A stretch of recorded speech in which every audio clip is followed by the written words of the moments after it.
A voice that touched the sky. A woman who transformed music forever. Her talent not only filled stadiums, it also filled souls. Whitney Houston was not just a singer. She was a force of nature. A pure soul who turned every note into a prayer. Every melody into a bridge between earth and heaven. Her story is that of a girl who dreamed among choirs, of a star that shone too brightly, and of a woman who paid a high price for touching the eternal. Today in Lost Memories, we remember Whitney Houston, the voice that touched the sky and still resonates, like an endless echo in the hearts of all who love music.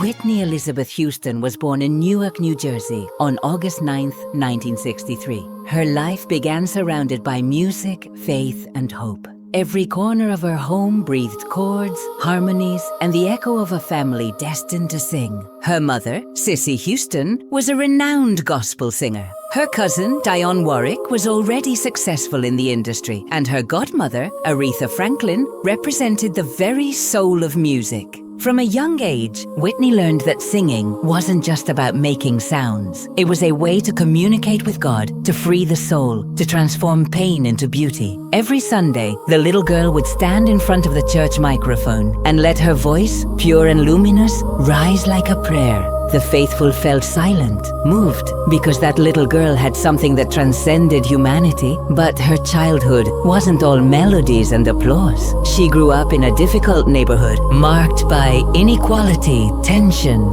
and the mean streets of Newark. And yet, that reality shaped her. It gave her strength, determination, and a deep desire to succeed. Every time she sang, Whitney promised herself that one day her voice would reach the world, that the love, hope, and faith she felt when she sang would reach millions of hearts.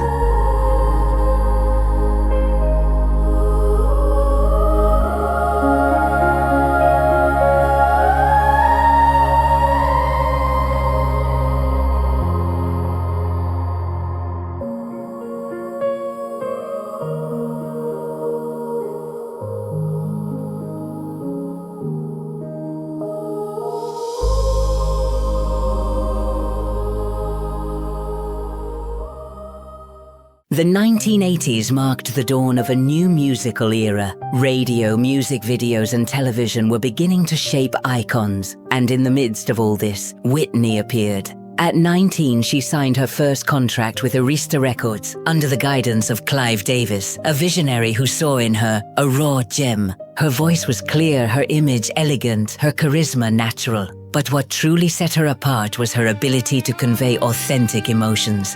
Her first album, released in 1985, was a phenomenon. Songs like Saving All My Love for You, How Will I Know, and Greatest Love of All became anthems of love and hope. Critics acclaimed her. Her voice was compared to that of the great soul divas, but with a touch of purity that belonged only to her. She had the strength of gospel, the elegance of pop, and the sensitivity of a woman who understood the fragility of the human heart. Very soon, the world stages surrendered to her talent. Whitney didn't just sing, she uplifted. Her presence filled every space. Her smile conveyed peace. And her eyes, behind their brilliance, hid the young woman who still remembered her church choir.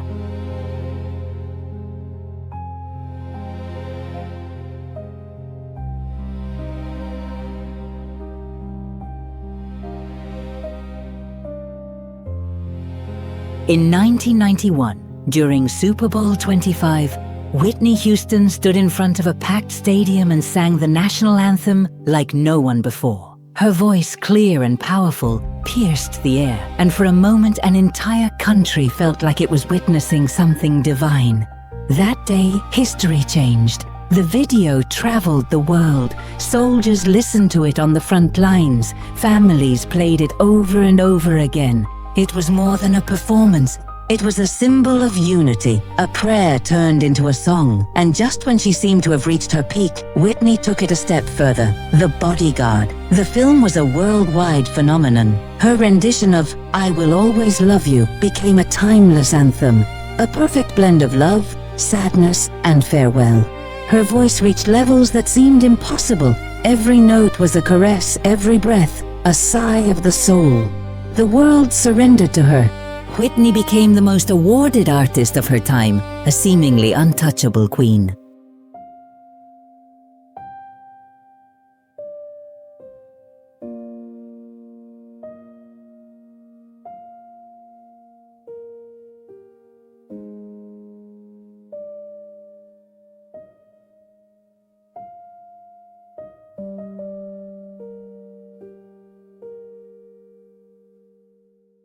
But even the brightest stars have their night. And for Whitney, that darkness came slowly, with the weight of fame, pressure, and wounds that never healed. The industry demanded perfection, and the public didn't always forgive mistakes. Her personal life began to make more headlines than her music. Her marriage to Bobby Brown was intense, stormy, and filled with controversy. Between love and pain, Whitney began to lose herself. Addictions appeared like silent shadows. Her once pristine voice began to show cracks. But even broken, it was still more powerful than most. There were times when she tried to come back, with tours, interviews, new albums, and every time she took a microphone, the world welcomed her with love. Because behind the scandals, everyone knew she was still that church girl who sang from her heart. Whitney wasn't perfect. She was human, and that humanity full of light and shadow made her even more real,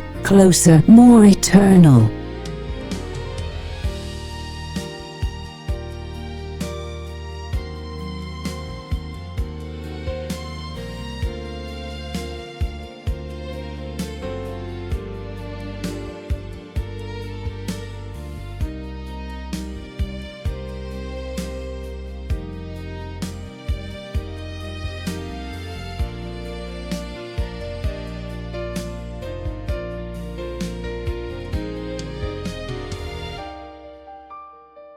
On February 11th, 2012, the world stopped. Whitney Houston had passed away. She was only 48 years old. News flashed across the planet. Radios played her songs again. And millions of people cried as if they had lost a loved one. But Whitney wasn't completely gone. Her voice lives on. In every note someone sings from the heart. On every stage where emotion triumphs over technique. In every soul that seeks solace in a melody. Whitney taught us that singing is feeling, that there is no glory without pain, and that true beauty emerges when you dare to show your scars. Today, her legacy shines brighter than ever. Every artist who steps in front of a microphone carries a little bit of Whitney in their voice, because she forever changed the way the world hears love. His story is a reminder that greatness lies not in not falling, but in getting back up and leaving a mark that will never be erased.